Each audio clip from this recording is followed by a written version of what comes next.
नमस्कार, hi, hello, मी Sukhada. Share the स्टोरीच्या पुढच्या एपिसोडमध्ये तुम्हा सगळ्यांचं मनापासून स्वागत. मित्रांनो, सगळ्यात पहिल्यांदा जेव्हा मी या शोचा टीजर लॉन्च केला होता तेव्हा एक स्टेटमेंट लिहिलं होतं की स्त्रिया या सक्षम असतात, पण त्या कधी कधी त्या जाणीवा धूसर होत जातात आणि याच जाणीवांना खत पाणी घालून त्याचा आधारवड बनतो. असा एक आधारवड आज आपल्याकडे आलेला आहे. जवळपास 1000हून जास्त बचत गट आणि 10,000हून जास्त महिलांना सक्षम बनवणारे एक व्यक्ती आज आपल्या इथे आलेली आहे. स्वागत करूयात शुभा बेनूरवार यांचं. शुभाताई, खूप खूप मनापासून स्वागत आहे या शो मध्ये. नमस्कार आणि धन्यवाद मला या शो मध्ये आपण बोलवल्याबद्दल. मला एक सांगायला अतिशय आवडेल, हा शो जेव्हा मी मुळात सुरू केला होता तो महिलांसाठी विशेष सीझन म्हणून सुरू केला होता की आपल्या आसपास अशा खूप महिला असतात ज्या आपल्याला कळत न कळत इन्स्पायर करतात आणि आपण त्यांच्याकडनं काहीतरी घेत जातो, पण आपण या रोजच्या जीवनामध्ये त्यांना भेटतच नाही कधी. सो हे भेटावं एकमेकांना म्हणून हा शो चालू केला होता आणि आज मला खरंच खूप आनंद होतोय की तुम्ही माझ्या शो मध्ये आलात आणि आपल्या बरोबर खूप साऱ्या गप्पा तुम्ही शेअर करणार आहात, माहिती शेअर करणार आहात आणि आपण गप्पांना सुरुवात करूया. तर मला सगळ्यात पहिल्यांदा तुम्हाला असं विचारायचं आहे की तुमचं बॅकग्राऊंड खूप इंटरेस्टिंग आहे. म्हणजे तुमचे आजोबा हे समाजसेवक होते खूप मोठे आणि त्यांनी अनाथाश्रमाची निर्मिती केली आणि 2 अनाथाश्रम केले. तुमची आई फ्रीडम फायटर होती. म्हणजे एका घरात इतकं मोठं वातावरण मिळणं आणि ते त्याच वातावरणात आपण ग्रो होणं, हे खरंच मनावर खूप मोठा परिणाम करून जातं. तर मला तुमच्याकडून ऐकायला आवडेल की काय मोठं होताना तुमच्या मनावर काय संस्कार झाले या सगळ्याचे?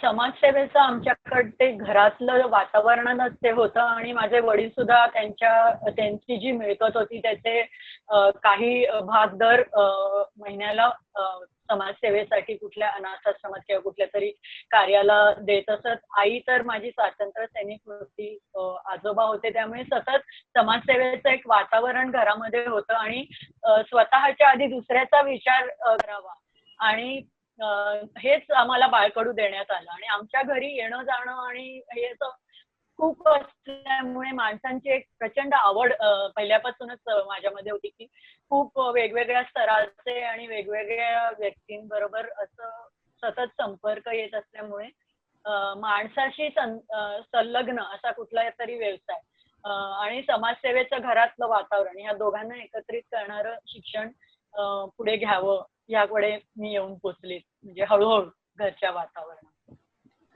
अच्छा, पण समाजसेवेचं शिक्षण घेताना तुम्हाला असं वाटलं होतं का की तुम्ही नोकरी करून मग समाजसेवा करणार का पूर्ण वेळ समाजसेवा, म्हणजे पूर्ण झोकून देऊन, काय विचार होते मनात?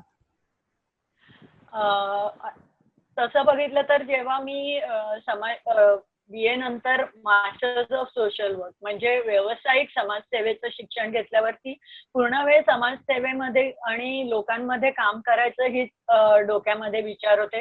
कारण लहानपणापासून माझी आई ऑडिट ऑफिसर होती, तर तिच्या ऑफिसमध्ये गेल्यावरती एवढी मोठे ते सगळे फायली आणि ते हे बघितल्यावर हे काम करायचं नाही आणि कुठलं तरी माणसाला नवं येणारं आणि काहीतरी आनंद स्वतःला देणारं असं काम करावं असं माझ्या डोक्यात पहिल्यापासून बिंबलं गेलं होतं आणि म्हणून पूर्ण वेळ व्यावसायिक समाज सेवा या व्यवसायातच जायचं असं मी नक्की केलं होतं आणि त्याला संलग्न म्हणून जेव्हा मी post graduation in social work हे शिक्षण घेतलं आणि काउन्सिलिंगचं पण थोडंसं कोर्सेस त्याच्यानंतर केले.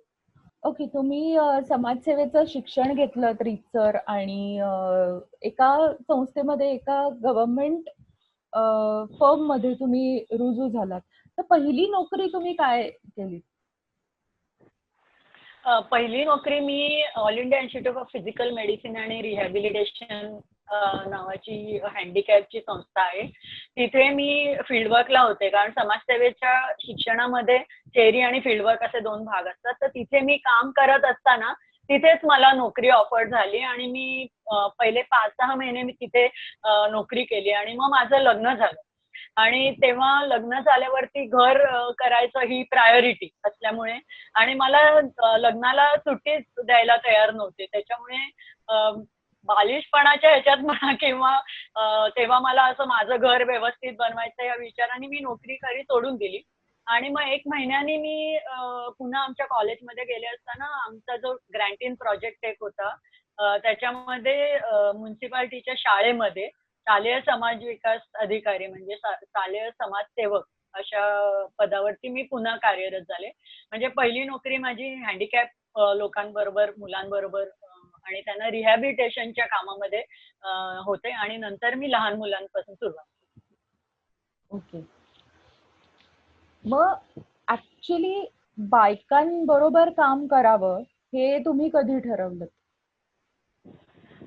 तसं आम्ही जेव्हा कॉलेजमध्ये असताना खरं तर स्त्री समानता, स्त्री मुक्ती असे सगळे वारे सुरू झाले होते आणि वेगवेगळ्या संस्था सुद्धा तशा निर्माण झाल्या होत्या आणि स्त्रीमुक्ती संघटना होती, महिला दक्षता समिती होती. तर वेगवेगळ्या संस्थांमध्ये मी जायचे आणि तेव्हा मी त्यांच्या सभा वगैरे अटेंड करायचे आणि तेव्हा नेहमी मला वाटायचं की आपण नुसती समानता म्हणून किंवा त्याच्यासाठी फक्त महिलांना आपण जागृत करायचं आणि जाणीव करून देऊन हे होणार आहे का? असं नेहमी मला वाटायचं आणि असं वाटायचं की जोपर्यंत आपण खऱ्या अर्थाने महिलांबरोबर काम करून त्यांची परिस्थिती समजावून घेऊन त्याकरता काहीतरी करावं हे माझ्या खूप डोक्यात पहिल्यापासून होतं.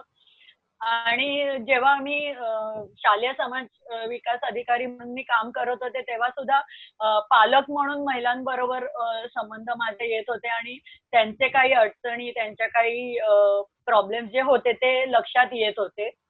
आणि त्यानंतर मग शालेय समाज विकास अधिकारी असतानाच दुसरा प्रोजेक्ट आला आणि तेव्हा आम्हाला महानगरपालिकेमध्ये पूर्णवेळ मुंबई महानगरपालिकेमध्ये घेण्यात आलं 1986 साली.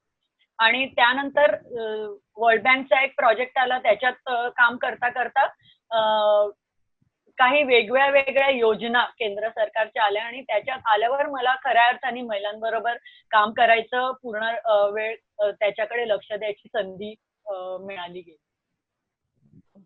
पण मग हे झालं खूपच फॉर्मल आणि म्हणजे मग तुम्ही हे काम केलं आणि मग हे काम केलं, हे खूप फॉर्मल झालं. आता मला पर्सनल लेवलवर येऊन असं विचारायचं आहे की मी खरंच या बायका म्हणजे त्यांच्या एरियात गेल्यानंतर या बायकांचा एक्सेप्टन्स किती असतो?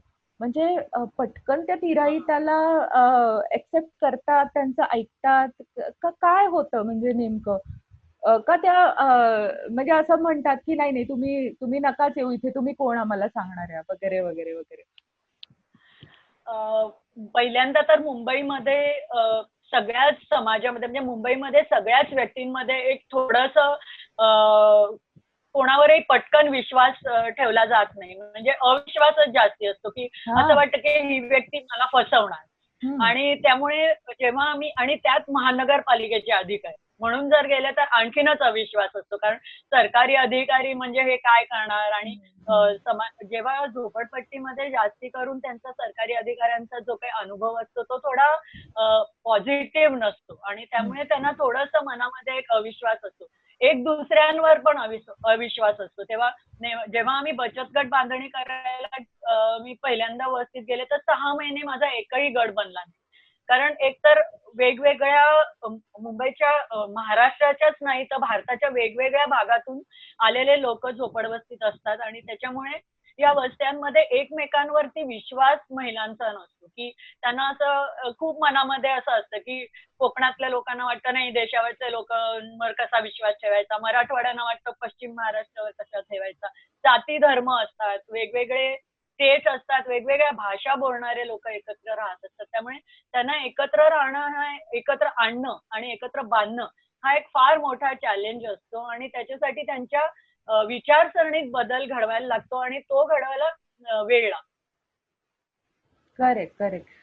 आणि तुम्हाला याचा कधी खूप मोठा विरोध सहन करायला लागलाय का? म्हणजे जेव्हा कारण या सगळ्या पहिल्या स्टेजेस असतात. जेव्हा तुम्हाला त्यांनी एक्सेप्ट केलं जातं त्यांच्याकडून, तर मग खूप मार्ग मोकळे होतात. पण हे सुरुवातीचे जे स्ट्रगल्स आहेत, तर ते कसे तुम्ही हँडल केलेत?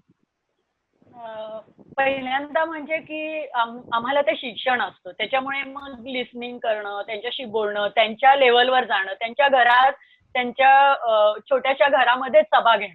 म्हणजे मी त्यांना ऑफिसमध्ये न बोलवताना मी त्यांच्या घरी जाऊन सभा घ्यायची. त्यांच्या घरी बसून त्यांच्याबरोबर माझा डबा खाणं, की असं हळू विश्वासाची बांधणी होते, की त्यांना वाटतं खरोखरच या अधिकारी आहेत, पण त्यांना आपल्याबद्दल प्रेम आहे. हं, आपल्याबद्दल त्या स्वतःला काही आपल्यापेक्षा वेगळ्या नाहीयेत. मग मी त्यांना महिला म्हणून असं नाही की तुम्ही म्हणून महिला अडचणीत, मला सुद्धा अडचणी आहेत.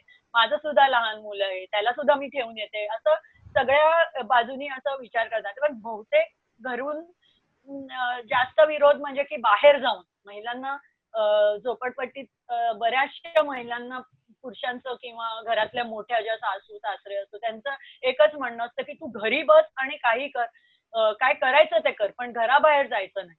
आणि मेनली घराबाहेर गेल्याशिवाय महिलांची जी काही प्रगती होणार आहे किंवा जग दिसल्यावरती त्यांच्या विचारसरणीत जे काही बदल होणार आहेत, ते घरी बसून होणार नाही. त्यामुळे हळू या विचारसरणीत बदल करावा लागतो. तसंच तिथे आमचा पुष्कळसा म्हणजे आमची भेट राजकीय पुढाऱ्यांशी सुद्धा होते, की तिथे काम करणारे नगरसेवक, नगरसेविका यांच्याशी सुद्धा बऱ्याच वेळा आमचं बोलणं होतं वगैरे आणि जशी-जशी आमची महिलांबरोबरची मैत्री किंवा महिलांबरोबरचा विश्वास वाढत जातो आणि महिला संघटन व्हायला सुरुवात होते, तेव्हा थोडी त्यांना सुद्धा भीती वाटते. ते आम्हाला विचारत असतात, "तुम्ही आता इतकं काम केलंय, तुम्ही खूप पॉप्युलर आहात, तुम्ही कधी इलेक्शनला नाही ना उभं राहणार वगैरे." तर त्यामुळे तो बाजूची पण एक विरोध असतो म्हणजे की पण घरून जो काही विरोध असतो तो आपला प्रामाणिकपणा आणि आपण खरोखर मनापासून काम करतोय हे जेव्हा समोरच्या व्यक्तीला पटतं ना, तेव्हा ती व्यक्ती आपल्या बरोबर चालायला केव्हाही तयार होते,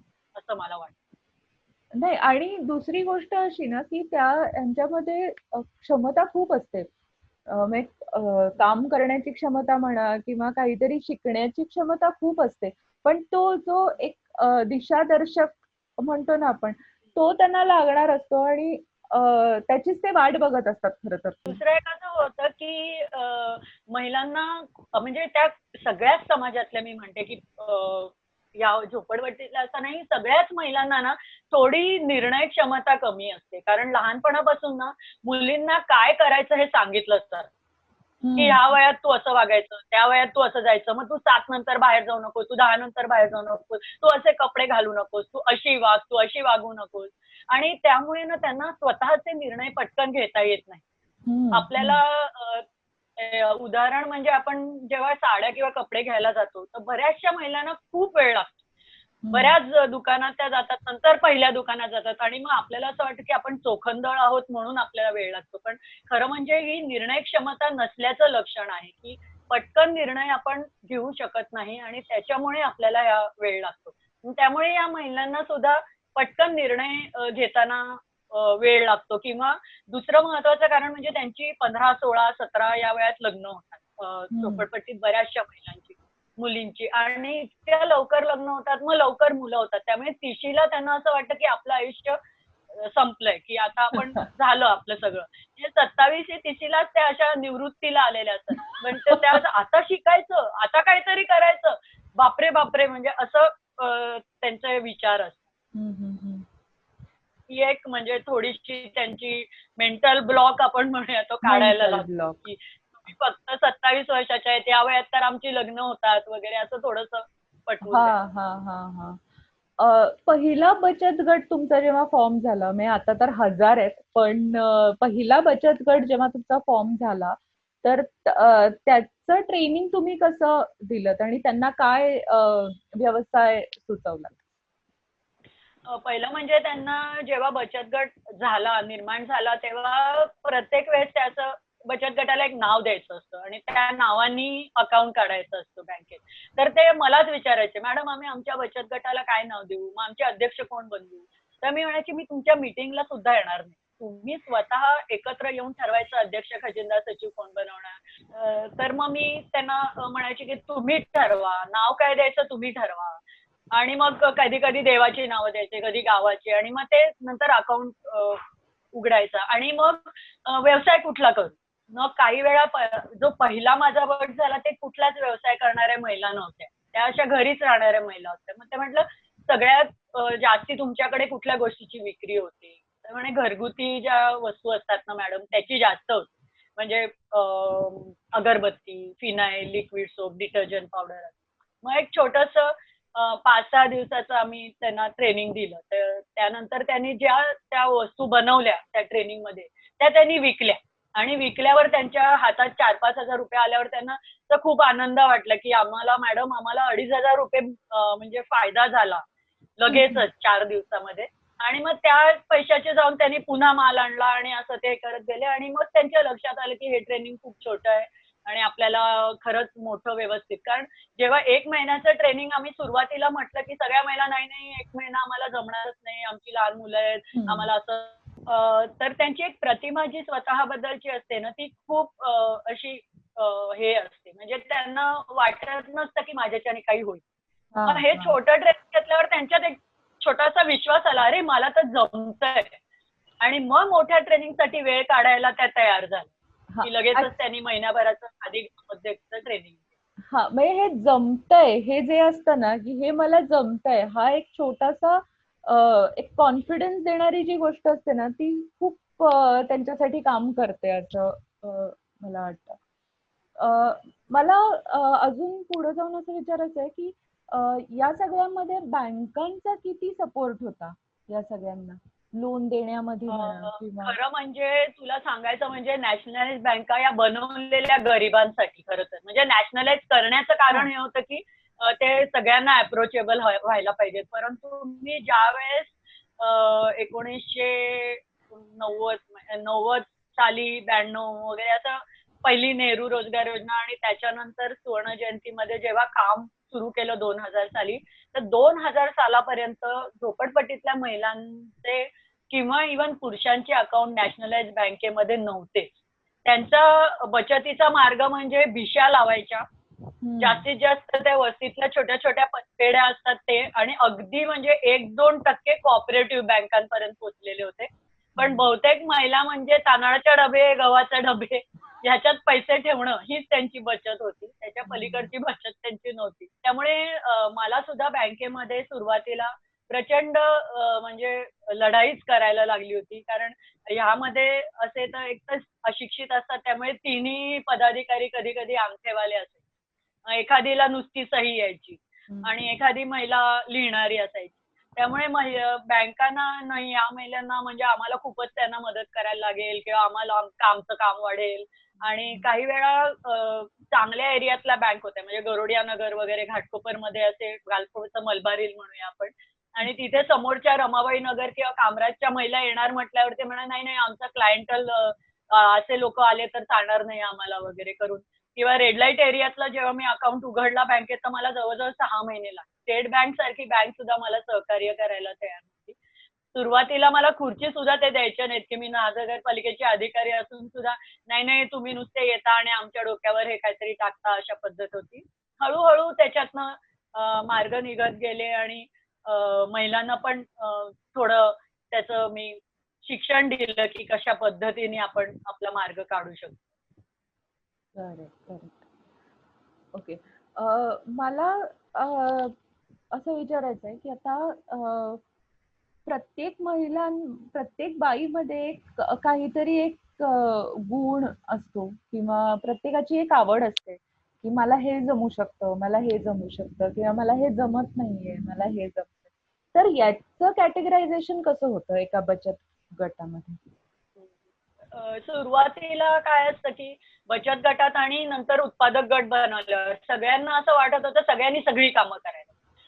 बचत गटामध्ये ते आम्ही ठेवतो नियम की सगळ्यांनी बँकेत जायला पाहिजे. 2-2 करून प्रत्येकाने बँकेत पैसे भरायला दरमहा जायचं, म्हणजे मग बँकेची कामं सगळ्यांनी शिकायची.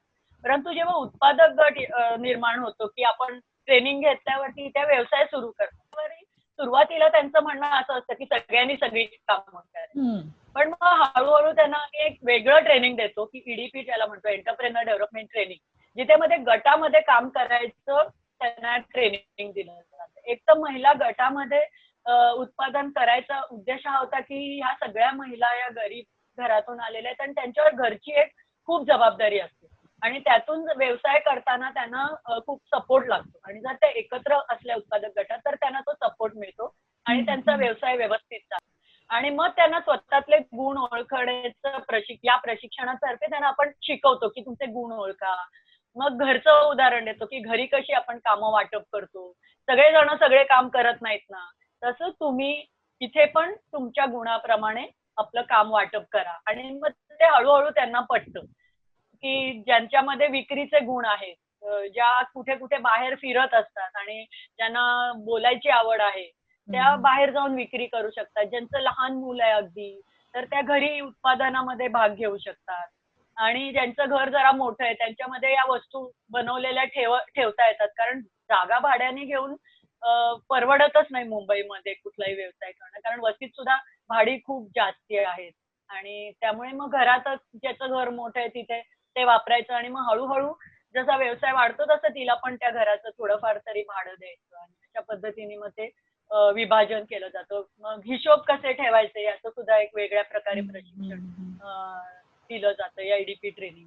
म्हणजे आणि त्याच्यात एक भाग असतो की जेव्हा पहिलं ओव्हरऑल बिझनेस कसा उभं करायचा किंवा ओव्हरऑल बिझनेस कसा चालवायचा याचं एक बेसिक ट्रेनिंग तुम्ही त्यांना देता. कारण व्यवसाय म्हटला की एक तर बरेचसे मी काम करणारे बरेचसे कुटुंब मराठी कुटुंब असतात आणि मराठी लोकांना लहानपणापासूनच एक डोक्यात भरलेलं असतं की व्यवसाय काय आपल्याला जमत नाही, आपण आपली नोकरी करावी आणि आपल्याला व्यवसाय जमणार नाही, हे इतकं पक्क डोक्यात असतं की दुसरं म्हणजे महिलांमध्ये इतर सभासदी म्हणजे पुरुषांनी म्हणा किंवा इतरांनी असं डोक्यात घातलेलं असतं की 4 महिला एकत्र काम करू शकत नाही. एक्झॅक्टली माझा पुढचा प्रश्न तोच होता. एक्झॅक्टली माझा पुढचा प्रश्न तोच होता की म्हणजे असं सर्रास असं बोललं जातं की 4 महिला एकत्र आल्यानंतर काहीही काम होत नाही किंवा महिला एकत्र येऊन महिलांचेच पाय खाली खेचण्यामध्ये रमलेले असतात आणि त्यांना तेच आवडतं. पण असं म्हणजे बचत गटाकडे बघून तरी असं वाटत नाही की 4 महिला एकत्र आल्यानंतर कामं नाही होत. तर ही मला तुमच्याकडनं ऐकायचंय. पहिलं म्हणजे हा खूप मोठा गैरसमज आहे की महिला एकत्र काम करू शकत नाही. कारण बहुतेक वेळा घरं चालवताना महिलांबरोबरची मदत घेऊन आणि महिला एकत्र येऊनच घर चालवत असतात. जेव्हा आपण घर चालवतो तर आपल्याकडे आपली सासू असते किंवा जाऊ असते, त्या एकमेकांच्या मदतीने करतात. तसंच आपल्याला बाहेरून ज्या मदतीला येतात त्या सुद्धा सगळ्या महिलाच असतात. आणि त्यामुळे महिला एकत्र काम करू शकत नाही ही एक मोठी समजूत आहे. आणि बचत गटामध्ये आम्ही काही नियम तयार केले होते की आपल्या गटात भांडणं न होण्याकरता नियम, आणि ते नियम आम्हीच एकत्र चर्चा करून निर्माण केले. कारण हे नियम काय सरकारने दिले नव्हते किंवा योजनेतनं आले नव्हते. तर आम्ही एकत्र बसून ठरवलं की हे बघा, आता जी बाई गैरहजर आहे ना तिच्याबद्दल अजिबात बोलायचं नाही, तिच्याबद्दल विषयच काढायचा नाही. कारण तुम्ही तिच्याबद्दल काहीतरी चर्चा केली की तिसरी बाई जाऊन तिला आणखीन काहीतरी बनवून सांगणार आणि मग त्याच्यातनं वाद निर्माण. त्याच्यामुळे जी महिला आली नाही त्याच्याबद्दल अजिबात बोलायचं नाही. किंवा एखाद्या महिलाबद्दल तुम्हाला काही मनात आलं तर ग्रुपमध्ये सगळ्यांच्या समोर बोलायचं. बाजूला जाऊन तिच्या घरी जाऊन ती रस्त्यात भेटली असताना वगैरे असं बोलायचं नाही. आपण आपले नियम ठेवायचे की अध्यक्षांना आपल्याला काहीतरी सांगायचंय तर आपल्याला रस्त्यात भेटल्यावर ती आपली भाजी घेते तेव्हा नाही विचारायचं. आपली जेव्हा सभा असते तेव्हा विचारायचं. तेव्हा तुम्ही 50 प्रश्न विचारा, पण एक काहीतरी त्याला ऑफिशियल तुम्ही हे ठेवा, म्हणजे घरगुती करायचं नाही. दुसरं म्हणजे घरच्या कोणाचाही बचत गटामध्ये सहभाग असता कामा नये, स्पेशली नवऱ्यांचा, की त्यांना अजिबात या गटामध्ये आणायचं नाही किंवा तुमची सभा असताना तिथे तुमच्या सभासदाशिवाय तिसरी व्यक्ती कुठलीही येता कामा नये. मी नाही, राजकीय पुढारी नाही. एखादी वेगळी सभा असेल जेव्हा आम्ही बोलवलंय आणि असेल तर ठीक आहे, पण तुमच्या ज्या रेग्युलर नियमित दरमहाच्या सभांमध्ये कोणीही येता कामा नये, तुम्ही बोलवल्याशिवाय, आणि त्याचा सहभाग असता कामा नये. असे बरेचसे नियम ठरवलेले आणि त्याच्यामुळे मग ते सुरळीत चालले गेले आणि ते अच्छा. अनुभवातनच नियम येत गेले खरं. ओके. तुमच्या इतक्या मोठ्या प्रवासात तुम्हाला लक्षात राहिलेला असा कुठला प्रसंग बचत गटाचा आहे का, की ज्यांनी उत्तम कामगिरी केलेली आहे आणि तुम्हाला त्यांचा अभिमान वाटतोय आता? असे खरं तर खूप गट आहेत, कारण माझे जवळ 550 गट आहेत की जे वेगवेगळा व्यवसाय करतात. त्यामुळे एखाद्याचं नाव नाही, पण 2 गटाचं मला इथे स्पेशली 2-3 गट असे आहेत की ज्याच्याबद्दल बोलावंसं वाटतं. एक म्हणजे माझा पहिला मुस्लिम गट जो होता कुर्ल्याचा. कारण जेव्हा मी सुरुवात केली कुर्ल्यात, तर कुर्ल्यामध्ये सगळे यूपीचे मुस्लिम आहेत. त्यामुळे ते जरा थोडेसे जास्त कॉन्झर्व्हेटिव्ह असतात आणि त्यामुळे महिलांना म्हणजे कुर्ला स्टेशन कुठे हेही माहिती नाही. ते घरी जाताना फक्त गाडी पकडायला तेवढं ट्रेननी जातात, बाकी काही माहिती नव्हतं. आणि त्यांचा तेव्हा ज्या माझ्याकडे आल्या मला बचत गट बनवायचा आहे, तर फोटो काढण्यापासून प्रॉब्लेम होते की फोटो काढायला आमच्या धर्मात अलाउड नाहीये, की माझा नवरा नाही म्हणणार. म्हटलं फोटो नाही तर तू बचत गट कसा काढणार? बचत गटाची फाईल बनवायला लागते, मग त्याच्यामध्ये फोटो येतात. मग तो हळूहळू मग त्यांचं ट्रेनिंग जेव्हा झालं आणि रमजान होता आणि ट्रेनिंगच्या मध्येच रमजान आला, तर ते म्हणाले आपल्याला थांबवता येईल का? म्हटलं असं तर ट्रेनिंग थांबवता येणार नाही मध्ये. म्हणाले हरकत नाही, आम्ही रमजान मध्ये ट्रेनिंग घेऊ. आणि त्या बिचाऱ्या महिला संध्याकाळचं जेवण रात्री ते बनवून सकाळी पहाटे हे करून पूर्ण उपासात त्यांनी ट्रेनिंग घेतलं. परंतु खादी ग्रामोद्योगचे एक पुरुष शिकवायला आले. मग तेव्हा घरी खूप प्रॉब्लेम निर्माण झाले काहींच्या. मग मी मौलवींना जाऊन भेटले आणि त्यांना सांगितलं की त्या तर बुरख्यामध्ये असतात आणि हे चांगले शिकवणारा आणि रिटायर व्हायला आलेला माणूस आहे, पण ते अतिशय उत्तम ट्रेनर, त्यांचा व्यवसाय चांगले चालतील आणि यांची 2 वेळ खायची भ्रांत झालेली आहे मुलांची. कुटुंबाला एवढ्या अडचणी आहेत, तर तुम्ही येऊन बघा. मग त्यांनी येऊन ते ट्रेनिंग बघितलं आणि मग ते ट्रेनिंग चांगल्या रीतीने पूर्ण झालं. युनियन बँक कुर्ल्याचा तो पहिला गट होता आणि त्यांना 2 लाख रुपये ट्रेनिंग देऊन तेव्हा त्यांचा एजीएम भेटले होते प्रदर्शनात आणि त्यांनी त्यांचं कौतुक केलं. की कारण त्यांनी विचारलं की हे डिटर्जंट पावडर कशी बनवली, तर त्यांनी पूर्ण त्यांना डिटेल सांगितलं की मी ही डिटर्जंट, तर त्यांना इतका आनंद झाला की हे कोणाची वस्तू आणून विकत नाहीये, त्यांना पूर्णतः या गोष्टीचं नॉलेज आहे.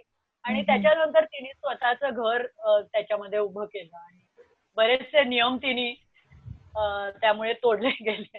कारण ती नेहमी मला म्हणायची क्षमा की मॅडम तुम्ही बोलताच खरं आहे, पण तुम्ही म्हणजे दुसऱ्या धर्मामध्ये फार तर नवरे बोलतात किंवा एखादा फटका मारतात, कारण त्यांच्या दृष्टीने मारणं फार नॉर्मल आहे. म्हणजे की एक थोबाडीत मारली तर काहीच नाही वगैरे.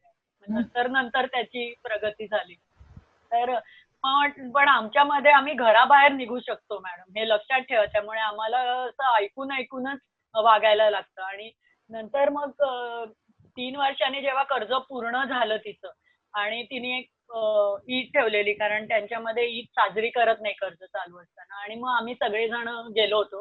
प्रेक्षकांनो, आज आपण शुभा बेनूरवार मॅडमशी गप्पा मारतोय आणि जाणून घेतोय की त्यांनी किती असंख्य बायकांना स्वावलंबी बनवलंय आणि असंख्य बायकांना त्यांनी एंटरप्रेनरशिपचे धडे दिलेत. पण प्रत्येक बाईला सेम किंवा प्रत्येक महिलेला सेम ट्रेनिंग हे गरजेचं नसतं. प्रत्येकाची आवड निवड वेगळी असते, तर ते जाणून घेऊन त्या बाबतीत त्यांना ट्रेनिंग देणं आणि त्यांच्याकडनं ते करून घेणं हे सुद्धा तितकंच महत्वाचं आहे. सो आपण अशाच एका महिलेकडून जाणून घेऊया की त्यांना कोणतं ट्रेनिंग त्यांनी दिलं आणि त्यामुळे त्यांचा किती आणि कसा फायदा झाला. तर आज आपल्या बरोबर आहेत विद्याताई आणि त्यांच्याचकडून आपण जाणून घेऊया. नमस्कार. नमस्कार मॅडम. हा, तर तुम्ही सांगा की तुम्हाला कोणत्या प्रकारचं ट्रेनिंग दिलं गेलं आणि तुमचं ग्रूमिंग कसं झालं? मी 2000 साली बचत गटात आले. 2000 साली मॅडम मी छोट्या प्रमाणात आम्हाला अगरबत्ती आणि मेणबत्ती आणि लिक्विड सोपचं ट्रेनिंग दिलं होतं. तेव्हा आम्ही आमच्या व्यवसायाला सुरुवात केली. 10 महिलांनी मिळून 50-50 रुपये काढले होते आणि असे मिळून 500 रुपयात आम्ही व्यवसायाला सुरुवात केली. हा व्यवसाय आम्ही 2 वर्ष करत होतो. त्यानंतर खादी ग्रामोद्योग तर्फे मॅडमने आम्हाला मोठं ट्रेनिंग दिलं 300 तासाचं. तर त्यात आम्हाला अजून एक्स्ट्रा गोष्टी शिकवल्या गेल्या, जसं डिटर्जंट पावडर आहे, चॉक होते, असे अजून 2-3 वस्तू त्यात ऍड झाल्या आणि मग नंतर आमचा व्यवसाय आणखी मोठ्या प्रमाणात सुरू करण्याचा आमचा विचार होता, तो साकारला जाऊ लागला. 2006 साली मॅडमने आम्हाला सुवर्ण जयंती शहरी रोजगार योजना अंतर्गत लोन मिळवून दिलं. त्यामुळे आम्ही आमच्या स्वतःची भाड्याची जागा घेऊन आमच्या गटाने व्यवसाय चालू केला मोठ्या प्रमाणात. 2006 साली मोठा पूर आला होता मुंबईला. त्यावेळेस आमचा नुकताच व्यवसाय चालू झालेला मोठ्या प्रमाणात आणि त्यावेळेस आम्ही जवळजवळ 400 किलोच्या मेणबत्त्या करून पूर्ण घाटकोपरमध्ये आम्ही दिल्या होत्या. ही आमची सगळ्यात मोठी अचिव्हमेंट होती त्यावेळेस, कारण ही गोष्ट आमच्यासाठी खूप मोठी होती. त्यानंतर अशीच प्रगती होत गेली आमची. त्यानंतर पुन्हा आम्हाला 2011 साली पुन्हा एक लोन मिळालं 5 लाखाचं आणि आम्ही अजून त्यात अजून भर घातली आणि अजून व्यवसाय मोठा केला. आता आम्ही अगरबत्ती, कॅन्डलचे वेगवेगळे प्रकार, डिशवॉश, फिनाईल, हँडवॉश, त्याचबरोबर गाईच्या शेणापासून आम्ही धूपबत्ती बनवतो आणि गाईच्या शेणापासूनच दिवे देखील बनवतो. तर अशा प्रकारे आमचा प्रवास सुरू आहे. आणि शुभा मॅडमचं तुमच्या आयुष्यातलं स्थान काय आहे? खूप मोठं. एक आई असते, ती फक्त जन्म देते आणि संस्कार देते. एक गुरु असतो, तो मार्ग दाखवतो, जीवनात कसं जगायचं. हे दोन्ही गोष्टी मॅडम मध्ये आहेत. म्हणजे आई पण आहेत आणि गुरु पण आहेत. त्यांनी वेळोवेळी आम्हाला मार्गदर्शन केलं.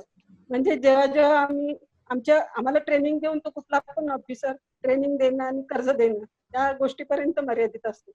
पण याच्या पलीकडे जाऊन मॅडम आमच्या वस्तूला बाजारपेठ कशी मिळेल त्याच्यासाठी खूप प्रयत्न केले. म्हणजे थोडक्यात कॉर्पोरेट एरियामध्ये जाऊन त्यांनी प्रयत्न करून स्टॉल्स मिळवले. तिथे आम्ही आमच्या वस्तू विक्रीसाठी ठेवल्या.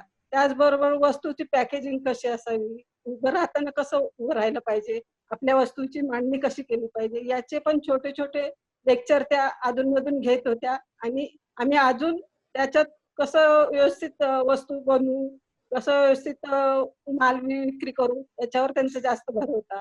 त्या अशा करायची त्यांच्या ओळखीचे जे लोक होते त्यांना कधी फुलं किंवा असे काही गिफ्ट दिली नाही. त्यांनी आमच्याच वस्तू तयार केलेल्या त्याच गिफ्ट म्हणून दिल्या.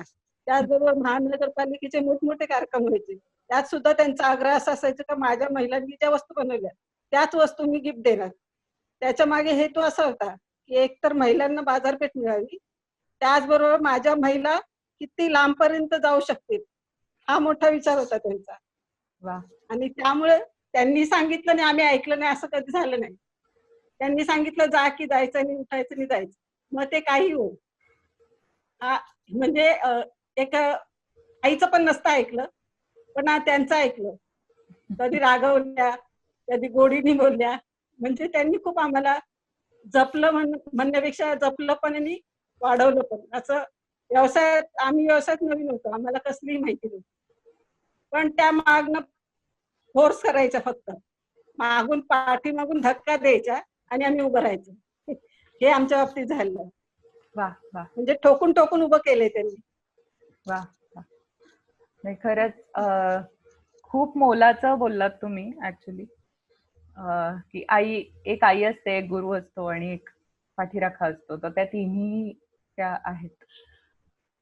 आणि तुम्हा सगळ्यांना खूप खूप शुभेच्छा आणि असाच तुमचा व्यवसाय पुढे ग्रो होऊ दे आणि शुभा मॅडमचं पर्यायी शुभा मॅडमचं नाव मोठं होऊ दे. मित्रांनो, आपण अजून खूप गप्पा मारणार आहोत. इतके मोठे अनुभव, इतका मोठा प्रवास हा अगदी छोट्या एका भागामध्ये न संपणार आहे. त्यामुळे आपण पुन्हा भेटूया दुसऱ्या भागात. तोपर्यंत बाय बाय आणि बघत राहा शेअर द स्टोरी आणि सबस्क्राईब करा रिअल वर्क्स YouTube चॅनल.